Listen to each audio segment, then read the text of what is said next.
तो दोस्तों आज मैं एक्सप्लेन करने वाला हूँ एक थाई सुपरनैचुरल हॉरर मूवी को जो कि सच्ची घटना पर आधारित है। इसके अंदर एक हटेड जेल और एक हटेड जेल की कैदी की स्पिरिट दिखाई गई है जो कि काफी खतरनाक है। किंग काओ इस मूवी का नाम है और किंग काओ रियल में एक्जिस्ट करती थी जो कि सेकंड फीमेल इनमेट यानी कि जेल की कैदी थी थाईलैंड की जिसको एग्जीक्यूट करा गया था गोली मारकर। तो ये रियल लाइफ लेजेंड से इंस्पायर होकर फिल्म बनाई गई है। उम्मीद करता हूँ कि आपको जरूर पसंद आएगी। तो चलिए अब बिना किसी देरी के चलते हैं सीधा वीडियो की तरफ। सो मूवी की शुरुआत में हम एक लेडी को देखते हैं जो कि ट्रेन में एक पैकेट के साथ कहीं जा रही थी और अचानक वह भागने लगती है। फिर हम एक बच्ची को देखते हैं जिसे कोई कहीं लेकर जा रहा था और वह काऊ का नाम लिए जा रहा था और उसको रुकने के लिए बोल रहा था। फिर हमको बताया जाता है कि एक बच्चे की लाश मिली है जिसको किसी ने किडनैप किया था और बाद में उसको मारकर दफन कर दिया गया। उस बच्चे के किडनैपर और कोने को पकड़ लिया गया था और उसको गोली मारकर डेथ पेनल्टी दी जाती है। खैर अब हम उस क्रिमिनल के खत्म होने से 3 महीने पहले आते हैं और रेडियो में बताया जा रहा था कि जिसने उस बच्चे को किडनैप किया था वो उस बच्चे की नैनी किंग काऊ थी। और फिर हम उस बच्चे के अंकल हेम को देखते हैं जो कि वहां पर काऊ से मिलने आया हुआ था। काऊ के रिएक्शन से ऐसा लग रहा होता है कि जैसे काऊ हेम को काफी अच्छे से जानती थी और काऊ का यह कहना था कि उसने हेम के नेफ्यू वांचाई को खत्म नहीं किया। और फिर हम काऊ की एग्जीक्यूशन से 5 महीने पहले आते हैं और हमको पता चलता है कि काऊ हेम की बहन वान की शॉप में काम करती थी और वान काऊ को हमेशा डांटती रहती और उसे बहुत ही टॉर्चर करा करती थी। काऊ को बहुत सारी मेंटल प्रॉब्लम्स भी थी like depression, mental instability and anxiety. और वह वान से बार बार वान के भाई हेम के बारे में पूछ रही होती है तो वान उसको बताती है कि हेम अपनी बीवी के साथ है। खैर अब काऊ को अपने घर और अपनी माँ की बहुत याद आ रही होती है और इसलिए वह काफ़ी उदास थी और उसका ध्यान काम में नहीं लग रहा होता। इस वजह से वान काऊ को काम से ही निकाल देती है। फिर वहाँ शॉप पर पिन नाम का एक लड़का आता है जो कि वान की शॉप पर काम करता है और उसकी नज़र वान के पैसों पर थी। खैर अब पिन जो होता है वह काऊ को रोता हुआ देखता है और वह उसके पास जाता है और पूछता है कि क्या हुआ। तो काऊ उसको कहती है कि उसे वान ने काम से निकाल दिया है और अब वह अपने घर अपनी माँ के पास जाना चाहती है। तो पिन कहता है कि वह काऊ को उसके घर तक छोड़ देगा लेकिन उसके लिए उन्हें कुछ पैसे चाहिए होंगे। तो पिन काऊ को अपनी बातों में फंसा लेता है और वह काऊ की हेल्प से वांचाई को उसके स्कूल से पिक करवाता है और इन सब में पिन के साथ उसका दोस्त स्वम भी शामिल था। खैर अब जब वान को ये पता चलता है कि काऊ वांचाई को स्कूल से ले गई है तो वान समझ जाती है कि काऊ ने वांचाई को उठा लिया है, किडनैप कर लिया है। फिर इसके बाद पिन काऊ को बोलकर वान को कॉल करके पैसे मांगने के लिए कहता है और वान काऊ को पैसे देने के लिए मान जाती है। खैर अब यहाँ पर काऊ को जरा भी अंदाजा नहीं होता कि पिन और सर ने उसको जो कुछ भी करने के लिए बोला था उसका सारा दोष अकेले काऊ पर ही आने वाला था। खैर काऊ के सब बताने पर भी हेम उसकी बात पर विश्वास नहीं करता और पुलिस आकर काऊ को वहां से ले जाती है और वह बस यही बोले जा रही थी कि वह इनोसेंट है, उसने कुछ नहीं किया। खैर फिर हम पास्ट में जाते हैं और हम देखते हैं कि मूवी की स्टार्टिंग में ट्रेन में जो लेडी थी वो वान ही थी और उसको इंस्ट्रक्शंस मिले थे कि ट्रेन में बैठ जाना और रास्ते में उसको एक सफेद फ्लैग दिखाई देगा और वह पैसे उसे वहीं पर फेंकने होंगे। मूवी की स्टार्टिंग में वान ट्रेन में इसलिए भाग रही थी क्योंकि वान ने गलती से एक स्केयर क्रो पर लगे हुए सफेद कपड़े को फ्लैग समझ लिया था और उसने पैसे वहां फेंक दिए, जबकि उसको पैसे थोड़ी आगे फेंकने थे जहां पर वह फ्लैग था और वहीं पर पिन और सम भी खड़े हुए थे। अब क्योंकि ट्रेन गुजर गई थी और उन दोनों को पैसे नहीं मिले तो वे दोनों बहुत गुस्सा हो जाते हैं। उधर हम काऊ को देखते हैं जो कि पास में ही एक गाड़ी में वांचाई के साथ थी और वह वांचाई का ध्यान रख रही होती है कि तभी वहां पर पिन और सर्म आते हैं और वांचाई को उठाकर अपने साथ लेकर जाने लगते हैं। अब काऊ उन्हें कहती है कि वांचाई उसका नेफ्यू है और वह पिन और सर्म को रोकने की कोशिश करती है तो वह दोनों काऊ को ही बेहोश कर देते हैं। फिर जब काऊ होश आता है तो वह एक वेपन लेकर पिन और सम के पीछे जाती है और वांचाई यहाँ पर चिल्ला रहा था कि काऊ मेरी हेल्प करो, यानी कि शुरुआत में वह बच्चा वही था, यानी कि वांचाई, और वह पिन और सम को रुकने के लिए बोल रहा था। अब काऊ वांचाई की आवाज़ का पीछा कर रही थी कि तभी अचानक वह बेहोश हो जाती है और जब उसकी आंख खुलती है तो वह देखती है कि भागते भागते वह गिरी थी और उसका सर एक पत्थर से टकरा गया था। फिर वह देखती है कि पिन और सम ने वांचाई को खत्म करके दफना दिया था और काऊ के पास एक चाकू पड़ा हुआ था। अब काऊ वांचाई की लाश को खोद कर निकालती है और वह जोर जोर से रोने लगती है क्योंकि वह ऐसा नहीं करना चाहती थी और उसको धोखा दिया गया। तभी वहां पर पुलिस भी आ जाती है क्योंकि वान ने पुलिस को वह लोकेशन बता दी थी जहां पर उसने पैसे फेंके थे। अब ट्रैक्स के आसपास के एरिया को सर्च करते हुए पुलिस काऊ तक पहुंच जाती है और क्योंकि सारे एविडेंस काऊ के खिलाफ थे तो पुलिस काऊ को पकड़कर जेल में डाल देती है, यानी कि यह सब हुआ था। अब क्योंकि हेम को या फिर किसी और को काऊ की बातों पर यकीन नहीं था तो जज जो होता है वह काऊ को वांचाई किडनैपिंग और उसकी खून के लिए उसको डेथ पेनल्टी देता है और काऊ बहुत ज्यादा दुखी हो जाती है और अगर हेम चाहता तो वह काऊ को बचा सकता था और एक इन्वेस्टिगेशन शुरू करवा सकता था क्योंकि वह खुद एक बहुत ही अच्छा लॉयर था। और जब वह काऊ से मिलने आया था तब उसने काऊ की बात तक नहीं सुनी और आज उसी की वजह से काओ को डेथ पेनल्टी की पनिशमेंट मिली। कैरम को क्लियर करने के लिए दिखाया जाता है कि वांचाई को पिन और सम ने मारकर दफनाया था। और सबसे बड़ी बात यह थी कि उन दोनों ने काओ को बेहोश करके उसके साथ गलत काम करा था और उसे वांचाई की किडनैपिंग और खून के लिए फ्रेम भी कर दिया। और सम ने काओ के कुछ बाल काटकर अपने पास रख लिए थे सो दैट काओ की डेथ पेनल्टी मिलने के बाद वह काओ की स्पिरिट को ट्रैप कर सके। यानी कि यहाँ पर बहुत ही गलत चीज़ हो रही थी। खैर, अब पूरे 5 महीने बीत जाते हैं और काऊ को एक स्पेशल जेल में रखा जाता है जहाँ पर उन्हीं क्रिमिनल्स को रखा जाता था जहाँ पर उन लोगों को खत्म करा जाने वाला हो। और एक दिन अचानक से वार्डन आकर काऊ को नए कपड़े पहनने को कहता है। काऊ को लगता है कि हेम ने शायद उसको फ्री करवा दिया है और वह काफ़ी खुश हो जाती है, लेकिन वार्डन उसको अपने साथ लेकर जाता है और काऊ को पता चलता है कि उसे आज गोली मारकर खत्म करा जाएगा। और काऊ की सारी खुशी अचानक गायब हो जाती है और अब उसकी आखिरी उम्मीद भी खत्म हो गई थी। अब काऊ के इस केस के बारे में और उसको गोली मारकर खत्म करा जाएगा, इसके बारे में रेडियो पर बताया जा रहा होता है। और इस खबर को सुनकर हेम जो होता है वह दुखी हो जाता है।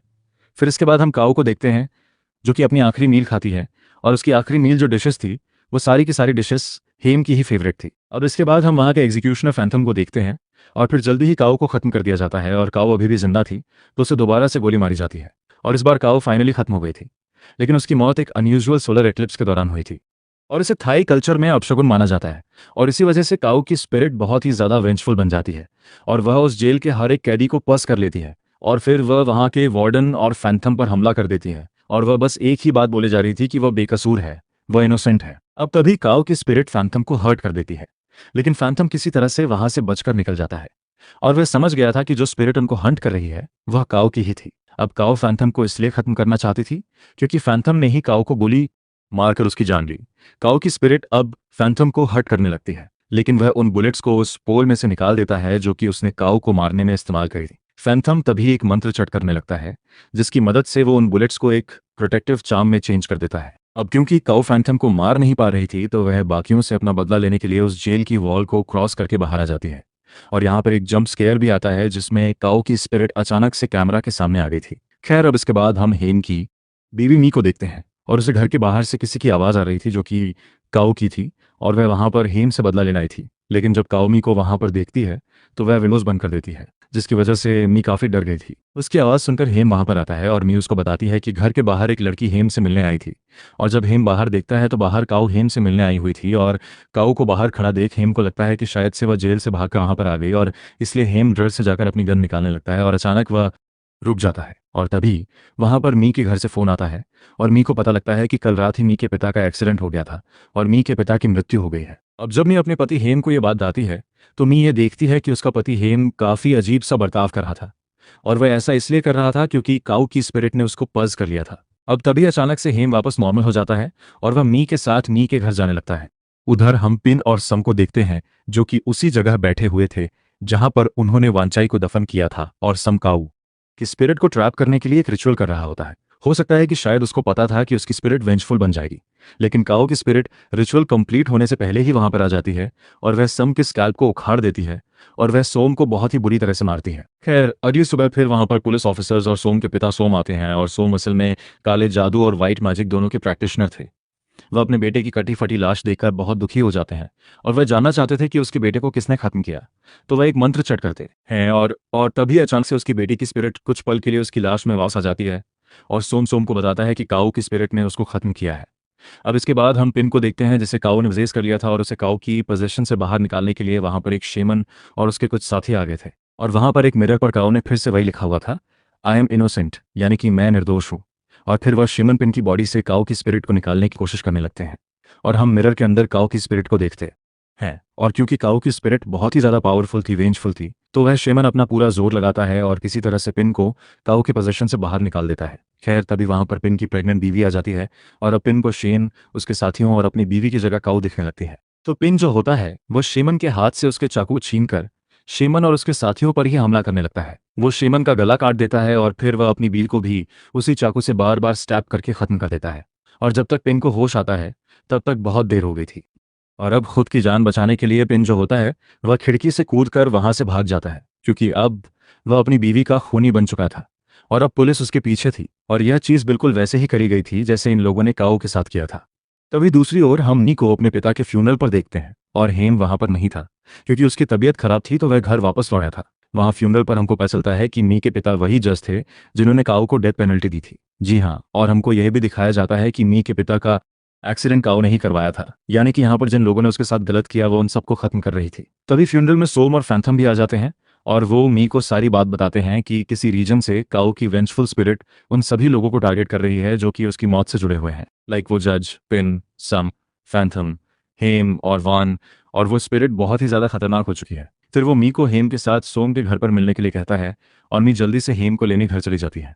उधर काऊ हेम को हंट कर रही थी और वह उसे पास्ट की मेमोरीज दिखा रही होती है, जिससे हमको ये भी पता चलता है कि पहले काऊ एक नॉर्मल लड़की हुआ करती थी और हेम और काऊ एक दूसरे से बहुत प्यार भी करते थे। लेकिन हेम की बहन वान नहीं चाहती थी कि हेम काऊ से शादी करे और इसलिए ही हेम ने वान की बात मानकर बैंकॉक जाने का प्लान बना लिया। और असल में वान ने बैंकॉक में ही एक लड़की देखी हुई थी जिसके साथ हेम शादी करने वाला था और वान का कहना था कि वह काऊ को उसकी शॉप पर काम करने के लिए बोल दे और समय के साथ काऊ हेम को भूल जाएगी। लेकिन जब काऊ को पता लगा कि हेम उसे छोड़कर अकेले ही बैंकॉक चला गया तो वह डिप्रेशन में चली गई और उसकी मेंटल स्टेबिलिटी खराब हो गई। एंड शायद से वह लड़की कोई और नहीं बल्कि मी ही थी जिसके साथ में हेम की शादी हो गई। खैर, अब काऊ की स्पिरिट हेम को बताती है कि उसने उसके साथ कितना गलत किया था और वह हेम को अपने इल्यूजन वाले ट्रैप में फंसा लेती है। और तभी वहां पर मी भी आ जाती है और काऊ हेम को पस कर लेती है और वह मी के पास जाती है, लेकिन मी उसको थप्पड़ मारती है और वह काऊ से पूछने लगती है कि वह ऐसा क्यों कर रही है। और तभी हम देखते हैं कि काऊ की स्पिरिट ने मी को भी इल्यूजन में फंसा लिया था और अचानक से मी जो होती है वह काऊ के इल्यूजन से बाहर आती है। वो देखती है कि हेनम तो अपने टेबल के पास बैठा था, लेकिन तभी अचानक घर की खिड़कियां और दरवाजे अपने आप खुल जाते हैं और बहुत तेज हवाएं चलने लगती हैं और काऊ हेम को खींचकर बाहर लेकर जाने लगती है। लेकिन मी एक सीक्रेट क्लोथ को उठाकर डोर पर फेंक देती है और जो दरवाजे के साथ में चिपक जाता है और दरवाजा अपने आप बंद हो जाता है और सब कुछ नॉर्मल हो गया था। वो सीक्रेट क्लोथ शायद से सोम ने मी को दिया होगा। इसके बाद में जल्दी से मी हेम को अपने साथ कार में बिठाकर सोम के घर ले जाने लगती है और वह हेम को सारी बात बताती है, जो बात उसे सोम ने बताई थी कि काऊ की स्पिरिट उन सभी लोगों को टारगेट कर रही है जिनका भी लिंक उसकी मौत से जुड़ा हुआ है, यानी कि वान भी खतरे में है। अब ये दोनों ही सोम के घर जाते हैं और वहां पर हेम काफी अजीब सा बर्ताव कर रहा था, जिसको देखकर सोम तुरंत ही बता देता है कि काऊ की स्पिरिट ने हेम को भी पस किया है और वह एक रिचुअल करता है और हेम को काऊ के पोजेशन से बाहर निकाल देता है, जिस वजह से उसकी बॉडी पर सफ़ेद स्पॉट्स आ गए थे। और जब मैं उन स्पॉट्स के बारे में पूछती है तो सोम बताता है कि जब वो अपनी शक्तियां इस्तेमाल करता है तो उसकी बॉडी पर वो सफ़ेद धब्बे आ जाते हैं। फिर उसके बाद वह हेम को अपनी केयर में रखता है और वह मी को बताता है कि उन्हें काऊ की स्पिरिट को खत्म करने के लिए एक एंशिएंट एग्जीक्यूशन रिचुअल करना होगा, जिसमें अगर किसी व्यक्ति को मारा जाए और उस पर्सन की स्पिरिट वेंचफुल बन जाती है तो उस वेपन की हेल्प से उस व्यक्ति की वेंचफुल स्पिरिट को खत्म किया जा सकता है, जिससे कि उस व्यक्ति को मारा गया हो। और काऊ के केस में वह वेपन बुलेट्स थी और फैंथम ने ही पहले वह बुलेट्स उस पोल से निकाल ली थी और वह बुलेट्स एक प्रोटेक्शन का काम भी करने वाली है। फिर वह एक बुलेट मी को देता है और कहता है कि बाकी बुलेट्स वह बाद में इस्तेमाल करेगा। फिर इसके बाद में जल्दी से वान के पास जाती है और उसको सारी बात बताती है और हमको एक पास्ट का सीन दिखाया जाता है जिसमें वान हेम और मी की एंगेजमेंट के लिए वो रिंग्स दे रही थी जो कि हेम ने काऊ को उन दोनों की एंगेजमेंट पर पहनने का प्रॉमिस किया था, यानी कि जो रिंग्स काऊ और हेम एक दूसरे को पहनाने वाले थे अब उसकी जगह पर मी वह पहनने वाली है, जिसको सुनकर यहाँ पर काऊ पूरी तरह से टूट गई थी। और असल में यही वह पल था जिसके बाद से ही काऊ ने अपनी मेंटल स्टेबिलिटी को पूरी तरह खो दिया था। खैर, अब मी जो होती है वह वान को वह बुलेट देती है और वह वान से यह पूछती है कि क्या उसने काऊ का सारा सामान जला दिया। तो वान कहती है कि उसने सारा सामान जला दिया है, लेकिन वह काऊ के घर नहीं गई है क्योंकि उसे बहुत डर लग रहा था। फिर मी जल्दी से काऊ के घर जाती है जो कि पास में ही था और वहां पर पुलिस आई हुई थी क्योंकि किसी ने काऊ के घर का सारा सामान जला दिया था। अब मी वहां पर जाती है तो उसको पता चलता है कि काऊ के रूम का दरवाज़ा नहीं खुल रहा था, लेकिन जब मी वहां पर जाती है तो वह दरवाज़ा खुद पे खुद खुल जाता है और मी अंदर जाती है और ऐसी कोई चीज़ ढूंढने लगती है जो कि काऊ को बहुत प्यारी हो, क्योंकि स्पिरिट्स अक्सर उन चीज़ों से जुड़ जाया करती है जो कि उनके बहुत करीब होती है या फिर प्यारी होती है। लेकिन मी को वहां पर ऐसी कोई चीज़ नहीं मिलती, लेकिन उसे वहां पर काऊ और हेम की एक फ़ोटो मिलती है और मी सारी बात समझ जाती है कि हेम ने काऊ को धोखा दिया था, यानी कि अब तक मी को इसके बारे में कुछ भी आइडिया नहीं था और इसी वजह से वह हेम से बदला लेना चाह रही थी। खैर, अब इसी वजह से मी वह पिक्चर जला देती है और इस वजह से काऊ की स्पिरिट काफ़ी नाराज़ हो गई थी, जिस वजह से वह खिड़कियां तोड़ने लगती है और फिर मी वहां से चली जाती है। अब दूसरी ओर वॉन की शॉप में हम पिन को देखते हैं जो कि भाग गया था और यहाँ पर आ गया था, जो कि पूरी ही शॉप को आग लगा रहा होता है और उसने वान को बांध कर रखा हुआ था। अब हमको यहाँ पर एक चीज़ पता लगती है कि पिन शॉप को आग इसलिए लगा रहा था क्योंकि पिन ने काऊ के घर जाकर उसका सारा सामान जलाया था, लेकिन काऊ अभी भी उसको हट कर रही थी और उसको समझ में नहीं आ रहा था कि क्या किया जाए। तो काऊ पिन के दिमाग में उसे कहती है कि अगर वह वान को जला देगा तो सब कुछ ठीक हो जाएगा। यानी कि उसने यहाँ पर डबल क्रॉस किया और इसलिए पिन वान को ऊपर ले जाता है और वह वान को एक रूम में बंद कर देता है और खिड़की से काऊ वान को देख रही थी। अब होता यह है कि वान के हाथ से वह स्पेशल प्रोटेक्टिव बुलेट गिर गई थी और वह बुलेट को उठाने लगती है, लेकिन काऊ उसे बुलेट उठाने नहीं देती और वह वान को हंट करने लगती है। तो वान जल्दी से किसी तरह उठकर वहां से भागने लगती है, लेकिन काऊ वान को उठाकर स्टेयर से नीचे फेंक देती है और वान की गर्दन टूट जाती है और वह वहीं पर खत्म हो गई थी। फिर पिन भी अपनी बेल्ट से फांसी लगाकर खुद को ही खत्म कर लेता है और जब तक मी वहां पर पहुंचती है तब तक काफी देर हो गई थी। मी जो होती है वह डर के मारे फैंथम और सोम के पास जाती है और सोम एक रिचुअल करता है और वह उन बुलेट्स को पिघलाकर नई बुलेट्स बनाता है और उन्हें अपनी पिस्टल में लोड कर लेता है। फिर इसके बाद सोम, फैंथम, मी और हेम जेल जाते हैं क्योंकि उन्हें वो एंशिएंट एग्जीक्यूशन रिचुअल सेम जगह पर करना था जहां पर काऊ खत्म हुई थी, यानी कि एग्जीक्यूशन रूम के अंदर। मी अब हेम से सब सच पूछती है कि काऊ वान के पीछे क्यों पड़ी हुई थी। तो हेम बताता है कि काऊ की मेंटल हेल्थ बहुत ज्यादा खराब होती जा रही थी, तो वान काऊ को एक रूम में बंद कर दिया करती थी और उसी रूम के अंदर जिस रूम में पिन ने वान को बंद किया था, यानी कि वह सब कुछ वही कर रही थी जैसा उसके साथ कर गया।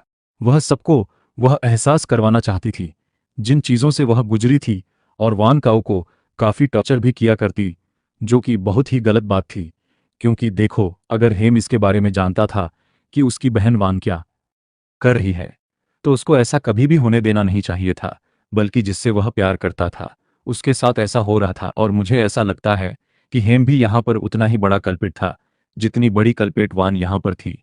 और तभी हमको ये बात भी पता लगती है कि हेम ने मी को सारी बात सच नहीं बताई थी, लेकिन मी को पहले से ही सब कुछ पता था कि वह उसकी एक्स हुआ करती। अब इसके बाद वह सभी एग्जीक्यूशन रूम में जाते हैं और वह बुलेट्स वाली गन मी के पास थी। अब उस एग्जीक्यूशन रूम में जाकर सोम रिचुअल शुरू कर देता है और काओ भी उन सबको अपने इल्यूजन ने ट्रैप कर रही थी और वह उन्हें ऐसा दिखा रही थी जैसे कि वह खुद पोल के साथ बंधी हुई है, लेकिन वह असल में मी थी जिससे फैंथम गोली मारने वाला था। लेकिन हेम उसे रोकने की कोशिश करता है बट गोली फिर भी चल जाती है और मी को कुछ भी नहीं हुआ था क्योंकि बुलेट मिस हो गई थी। लेकिन मी के रूप में काऊ हेम के पास खड़ी हुई थी, जो कि हेम के हाथ में जो वेडिंग रिंग थी उसको देख रही होती है और बस सोम इस चीज़ को देखकर समझ जाता है कि वह खास और प्यारी चीज़ कुछ और नहीं, यही वेडिंग रिंग है जिससे कि काऊ की स्पिरिट आज तक जुड़ी हुई थी। खैर, अब हम देखते हैं कि काऊ की स्पिरिट ने हेम को पोल के साथ बांध दिया था और हेम अपनी वेडिंग रिंग को निकालने की कोशिश करने लगता है क्योंकि उसकी स्पिरिट इसी से जुड़ी हुई थी। अब काऊ की स्पिरिट हेम के सामने खड़ी थी तो फैंथम जो होता है वह काऊ को उसी स्पेशल बुलेट से शूट करने लगता है, लेकिन इतने में ही हेम ने अपने रिंग को निकाल दिया था और रिंग नीचे गिर जाती है। बट तभी काऊ की स्पिरिट को कुछ नहीं होता और वह बहुत ही गुस्से में आ जाती है और जोरों से चिल्लाने लगती है, जिसकी वजह से सभी को बहुत दर्द हो रहा था। और अब काऊ की स्पिरिट को रोकने के लिए फैंथम प्रे करने लगता है, लेकिन काऊ की स्पिरिट फैंथम को चैन से बांध देती है। लेकिन फिर भी फैंथम प्रे करने की लगातार कोशिश कर रहा था और उसकी हेल्प करने के लिए वहां पर सोम आ जाता है, लेकिन काऊ की स्पिरिट बहुत ही ज्यादा वेंजफुल और शक्तिशाली हो गई थी, जिस वजह से सोम वीक पड़ जाता है और आखिर में काऊ की स्पिरिट फैंथम को उस पोल के साथ बांध देती है और उसे शूट करके खत्म कर देती है। अब सोम उस रिंग को खत्म करने के लिए उसे उठाने की कोशिश करता है, लेकिन काऊ की स्पिरिट सोम को उठाकर दूर फेंक देती है, जिस वजह से सोम के मुंह से खून आने लगा था और उसके पास कोई भी रास्ता नहीं था। इसलिए वह अपने खून से एक सिंबल बनाता है और वह काऊ की स्पिरिट को अपनी ही बॉडी में ट्रैप करता है और वह मी को उस पर शूट करने के लिए कहता है, क्योंकि बस यही एक रास्ता बचा था काऊ की स्पिरिट को खत्म करने का। और मी भी सोम की बात मान लेती है, लेकिन सही समय रहते हेम खुद को पोल से आजाद करके अपनी वेडिंग रिंग को तोड़ देता है और काऊ की स्पिरिट सोम की बॉडी से बाहर निकल आती है और तभी मी काऊ की स्पिरिट को उन्हीं सीक्रेट बुलेट से, और फाइनली सब कुछ ठीक हो जाता है। अब ये सभी लोग जो होते हैं वह काऊ की स्पिरिट के इल्यूजन से बाहर आ जाते हैं, लेकिन फैंथम अब खत्म हो चुका था। तो सोम जो होता है वह मी और हेम को वहां से जाने के लिए कहता है और वह दोनों वहां से जाने लगते हैं। खैर, अब इसके बाद रास्ते में हेम जो होता है वह मी से कहता है कि वह काऊ के लिए एक अच्छा इंसान बनेगा और हमेशा अच्छा ही काम करेगा ताकि वह अपनी गलती सुधार सके। लेकिन लेकिन तभी एक बहुत ही बड़ा शॉकिंग ट्विस्ट आता है कहानी में। तभी अचानक से उनकी कार एक बस से आकर टकरा जाती है और उनका बहुत ही बड़ा एक्सीडेंट होता है जिसमें मी और हेम दोनों ही खत्म हो जाते हैं और हम मी के साथ में जो रिंग थी उस पर काऊ का नाम ग्लो होता देखते हैं। यानी कि काऊ के दिल के पास वो दोनों ही वेडिंग रिंग्स थी, क्योंकि वो रिंग्स काऊ अपनी वेडिंग पर अपने और हेम के हाथों में देखना चाहती थी। यानी कि एक रिंग के खत्म होने से कुछ भी नहीं हुआ, उन दोनों ही रिंग्स को खत्म करना पड़ता। लेकिन इस चीज को यह सारे के सारे लोग नहीं समझ पाए थे, यानी कि काऊ की स्पिरिट अभी भी जिंदा थी और उनसे बदला लेने के लिए उसने ऐसा किया। खैर, इसके बाद हमें काऊ की स्पिरिट को दिखाया जाता है जो कि मी और हेम की लाशों के पास बैठी थी और उसकी आंखें अब धीरे धीरे नॉर्मल हो रही थी क्योंकि उसका बदला पूरा हो गया था। और अब उसके अंदर किसी के लिए कोई भी गुस्सा नहीं था। खैर, अब मूवी की एंडिंग में हम देखते हैं कि काओ और हेम खत्म होने के बाद दूसरी दुनिया में चले गए थे, और जो वादा हेम इंसानी दुनिया में नहीं पूरा कर पाया था, अब वह उस वादे को आफ्टर वर्ल्ड में पूरा कर रहा था। यानी कि वह उसके साथ अब वहीं पर हमेशा रहेगा, और बूम इसी के साथ में यह मूवी यहीं पे खत्म हो जाती है। तो दोस्तों, ये थी किंग काओ फिल्म की कहानी, जो कि एक Thai supernatural horror movie है, जो कि रिसेंटली ही 2026 में रिलीज करी गई थी। और ये जो मूवी है वह रियल लाइफ लेजेंड किंग काओ से इंस्पायर्ड होकर बनाई गई है। यानी कि सेकंड फीमेल इनमेट थी थाईलैंड के अंदर, जिसको फायरिंग स्क्वाड ने एग्जीक्यूट किया था। मतलब कि ये जो पूरा का पूरा केस इसके अंदर दिखाया गया था कि बच्चे को किडनैप करा गया या फिर जो कुछ भी हुआ था वो बिल्कुल रियल में हुआ था। और ये लड़की जो थी वह एंड तक बोलती रही थी कि वो इनोसेंट है, उसने किसी के साथ कुछ भी गलत नहीं किया। उसको ही एक सुपर नेचुरल और हॉरर एंगल देखकर इस फिल्म को बनाया गया है। तो यहाँ पर मैंने सारी की सारी चीज़ें आपको पहले ही एक्सप्लेन कर दी है, सब कुछ समझाती हैं। लेकिन अगर आपका फिर भी कोई डाउट है तो आप कमेंट सेक्शन में पूछ सकते हो, मैं उसका जवाब आपको जल्दी से जल्दी दे दूंगा। कमेंट सेक्शन में ही स्वाइप करोगे तो आपको हाइप बटन दिखाई देगा। चैनल के ऊपर नए हो तो सब्सक्राइब जरूर कर लेना, वीडियो को लाइक कर देना। तो मैं आप सबको मिलता हूँ अगली वीडियो के साथ में, तब तक के लिए स्टे गोस्टली।